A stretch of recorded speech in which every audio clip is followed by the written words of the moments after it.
नाज़रीन, आज पाकिस्तानी अदालती तारीख का एक अहम तरीन दिन है, बल्कि अब यूं समझ लीजिए कि आने वाली आधी सदी बाद 50 सालों के बाद ऑनरेबल जस्टिस काजी फाइज ईसा साहब जैसी कोई शख्सियत या सुप्रीम कोर्ट का या चीफ जस्टिस कोई बैठेगा और अदालती तारीख को दोबारा से दुरुस्त करेगा, इसे ठीक करने की कोशिश करेगा, और दूसरी तरफ मुअर्रिख आज की तारीख को रीराइट करेगा, दोबारा से लिखेगा, तो यकीन करें कि उस वक्त का जज और मुअर्रिख दोनों शर्मिंदा होंगे, नादिम होंगे, उनकी आंखों से आंसू निकल रहे होंगे और उनके सर शर्म से झुक जाएंगे कि किस तरह से बुनियादी हुकूक की पामालियां हुई, धज्जियां उड़ा दी गई, तबाही निकली है। और पाकिस्तान की अदालतें ये सारा तमाशा देखती रही हैं। पाकिस्तान की सुप्रीम कोर्ट की जानिब से एक फैसला आया है।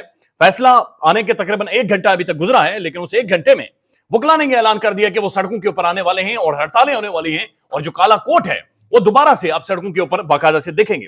लेकिन उससे पहले एक जो बड़ी खबर है, ये साइफर केस है। साइफर केस जो इमरान खान के हवाले से खुफिया ट्रायल, एक जेल के अंदर ट्रायल जारी है, जहां पर सीक्रेटली एक मशकूक ट्रायल में इमरान खान साहब के ऊपर मामला चलाए जा रहे हैं। उसके हवाले से पाकिस्तान के तमाम तर प्राइम टेलीविजन ने आज खबरें चलाना शुरू कर दी कि इमरान खान के ऊपर चार्ज फ्रेम हो चुका है, फर्द जुर्म इमरान खान के ऊपर आयद कर दी गई है।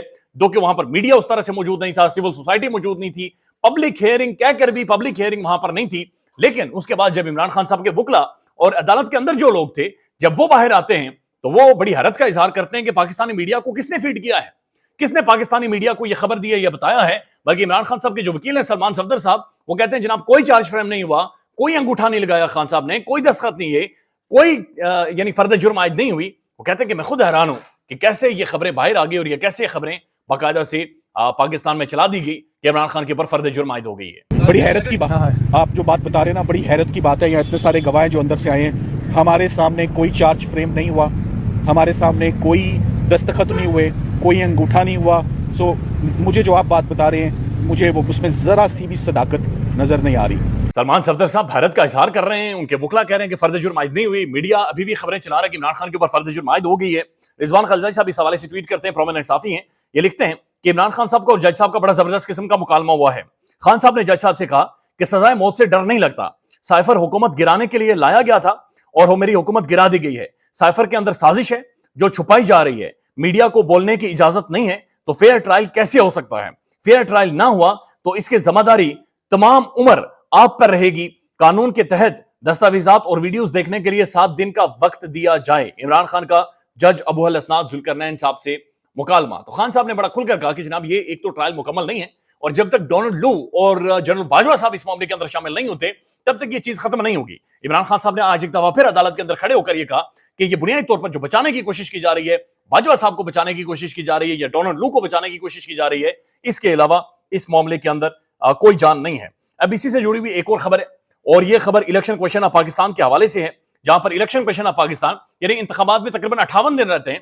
58 दिन पहले पूरा ICP, पूरा इलेक्शन क्वेश्चन ऑफ पाकिस्तान एक बंदे के खिलाफ, इमरान खान के खिलाफ, यानी अडयाला जेल के अंदर पहुंच गया और वहां पर जाकर तौहीन अदालत, तो तौहीन माजिद के साथ इलेक्शन क्वेश्चन के हवाले से समाअत हुई और खान साहब से ही मुतालबा किया गया कि Imran Khan election question of Pakistan से माफी मांगे। अब यह बड़ा इंटरेस्टिंग एक डिबेट हुई है, इंटरेस्टिंग मुकालमा हुआ है। वहां पर इमरान खान साहब ने कहा कि मैं माफी इनसे तब मांगूंगा जब ये खुलकर ये बताएं या कुरान के ऊपर हाथ रखकर बताएं कि ये न्यूट्रल हैं और ये न्यूट्रल तरीके से मामलात को लेकर जाएंगे। इमरान खान साहब के वकील इंतजार पंजोदा साहब क्या कहते हैं वो सुन लें।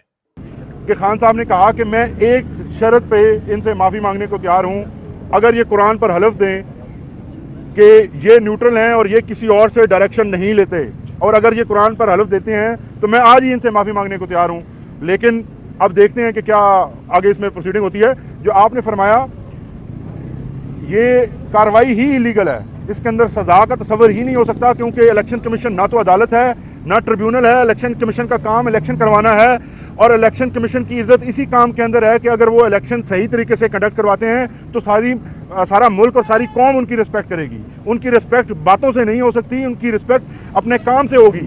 तो उनको चाहिए कि वो अपने काम के ऊपर तवज्जो दें और अपना काम ठीक करें।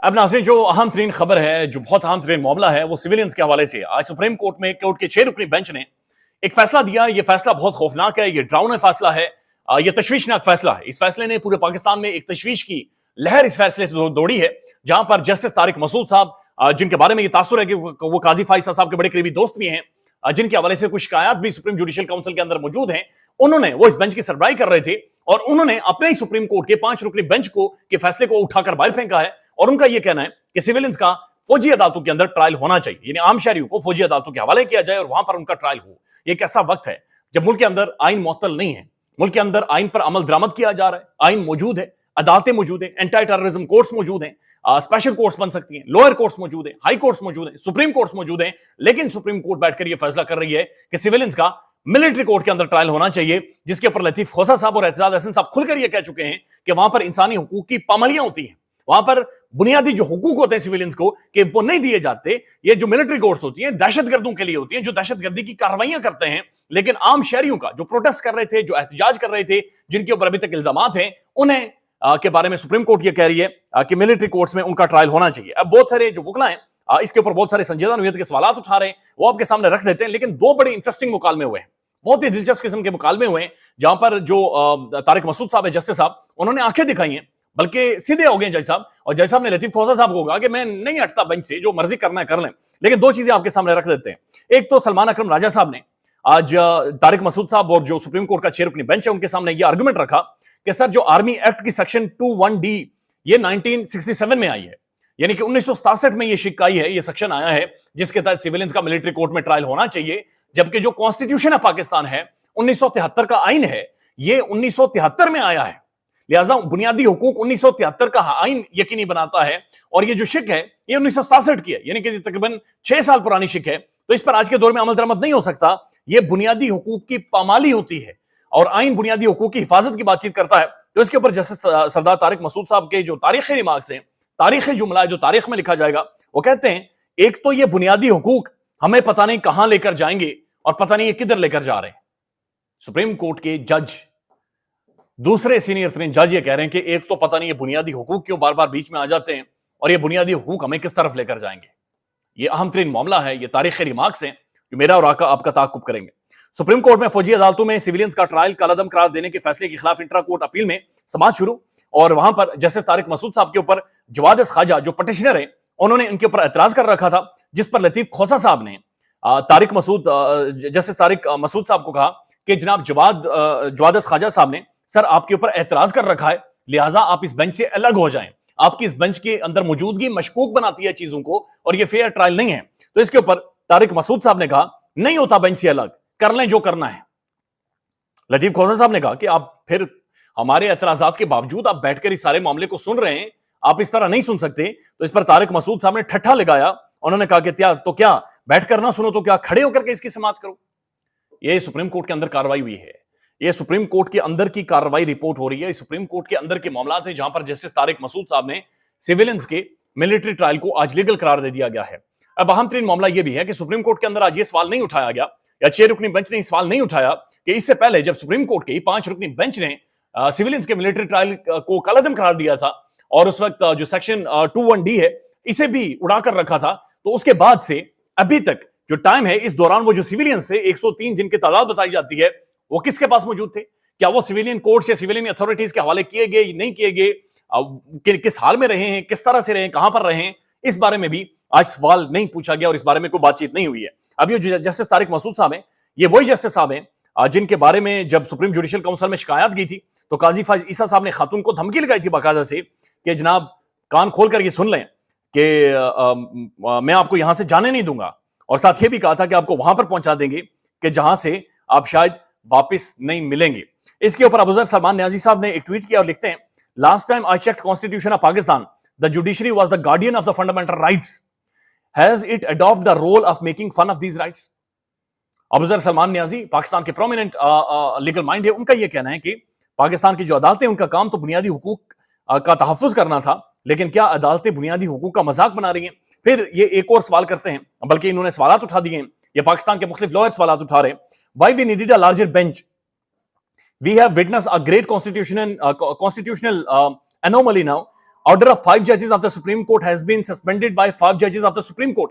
इससे पहले जिन्होंने मिलिट्री कोर्ट के ट्रायल को कालादम करार दिया था, वो 5 मेंबर सुप्रीम कोर्ट का बेंच था, जिनका ये फैसला आया था। आज 6 रुकनी बेंच था, लेकिन इसमें जो जस्टिस मसरत हलाली साहिबा हैं, उन्होंने खुलकर इख्तलाफ किया है। तो 5 रुकनी बेंच ने आज सिविलियंस का मिलिट्री कोर्ट के ट्रायल को लीगल करार दिया है। तो लिहाजा ये 5-5 जजेस का मुकाबला बराबर हो गया है। अगर एक जज को माइनस कर देते हैं तो यही सवाल वो उठा रहे हैं कि जनाब ये एक बहुत बड़ी कॉन्स्टिट्यूशनल एक इंटरप्रिटेशन आ गई है। ऑर्डर ऑफ 5 जजेस of the supreme court has been suspended by the 5 जजेस ऑफ द सुप्रीम कोर्ट। तो ये बहुत अहम तरीन मामला है। एक और खबर है आपके सामने रख देते हैं, और ये खबर है जनाब मियां नवाज शरीफ साहब के हवाले से। और मियां नवाज शरीफ साहब ये कह रहे हैं, बल्कि उससे पहले आपको बता दें कि लाहौर हाई कोर्ट ने बहरहाल इसके बारे में Lahore high court bar association ने इसके ऊपर एहतजाज करने का फैसला किया है। और उनका यह कहना है कि वुकला सड़कों के ऊपर आएंगे, एहतजाज करेंगे, हड़तालें होंगी, लिहाजा ये मामला इस तरह से खत्म नहीं होगा। लिहाजा लाहौर बार ने इस फैसले को मानने से इनकार कर दिया है, और बाकी बार्स भी इसके ऊपर सोच रही हैं कि वो क्या लाहे अमल जारी करें। एक और खबर है, और जियो न्यूज इस खबर को रिपोर्ट कर रहा है। मियां नवाज शरीफ साहब की हवाले से खबर है, मियां साहब अब हल्का हल्का इनकलाबी बनने की कोशिश कर रहे हैं। मुस्लिम लीग नून के कायद और साबिक वज़ीर-ए-आज़म नवाज शरीफ ने कहा है कि उनके साथ जो हुआ है सो हुआ, लेकिन सजा पाकिस्तान को मिली है और वो इंतकाम नहीं चाहते, लेकिन हिसाब लेना तो बनता है, क्योंकि हिसाब ना किया गया तो मुल्क के साथ खेल बंद नहीं होगा। तो ये अज्यूम किया जा सकता है कि वो हिसाब जनरल बाजवा साहब से, जनरल फैज साहब से और उस वक्त के सुप्रीम कोर्ट के जजेस से हिसाब लेंगे, और हिसाब लेने के ऊपर वो अमल पैरा भी रहेंगे। ख्याल रखिएगा अपना। अल्लाह हाफिज। पाकिस्तान में इस वक्त सबसे बड़ा मसला बोलने का है। पाकिस्तान में बोलने नहीं दिया जाता, जुबानें खींच ली जाती हैं, डर है, खौफ है, टेरर है। पाकिस्तान का मीडिया मुकम्मल तौर पर कंट्रोल्ड है, वेल मैनेज्ड है, एक मैसिव सेंसरशिप है। इसी तरह का दबाव पाकिस्तान में सियासत.pk भी फेस कर रहा है, जिसे पाकिस्तान भर में गुज़श्ता कई महीनों से मावरा आइन, मावरा कवानीन मुकम्मल तौर पर बंद कर दिया गया है, मुकम्मल तौर पर बैन कर दिया गया है। सियासत.pk की नशरियात को लिमिटेड करके पाकिस्तान में छोड़ दिया गया है। तमाम तर कानूनी मुआज के ऊपर आवाज उठाई गई, दस्तक दी गई, लेकिन हर तरफ से खामोशी है, सन्नाटा है, कहीं पर कोई सुनवाई नहीं है, कोई सुनने को तैयार नहीं है। लेकिन इसका हल क्या है? क्या खामोश हो जाए? क्या सवाल ना करें? क्या मालूमात आप तक ना पहुंचाएं? क्या इंफॉर्मेशन आप तक ना पहुंचाएं? मालूमात भी पहुंचेगी, इंफॉर्मेशन भी पहुंचेगी, सवालात भी उठेंगे, लेकिन अब आपने रोल प्ले करना है, आपने अपना किरदार अदा करना है। और छोटा सा एक प्रोसीजर है, प्रोसेस है, उसके बाद आप अपना किरदार अदा करें और हमारी मदद करें। पहले आपने यह करना है कि हमारे YouTube चैनल को सब्सक्राइब करना है, उसके बाद ज्वाइन के बटन के ऊपर जाना है, क्लिक करके हमारा मेंबर बनना है। या फिर दूसरा ऑप्शन यह है कि आपने वीडियो की डिस्क्रिप्शन में जाना है, वहां पर पैट्रियन का लिंक मौजूद होगा, उस लिंक के ऊपर क्लिक करें और हमें सपोर्ट करें, हमारा हिस्सा बने, हमारी ताकत बने। ख्याल रखिएगा। अल्लाह हाफिज।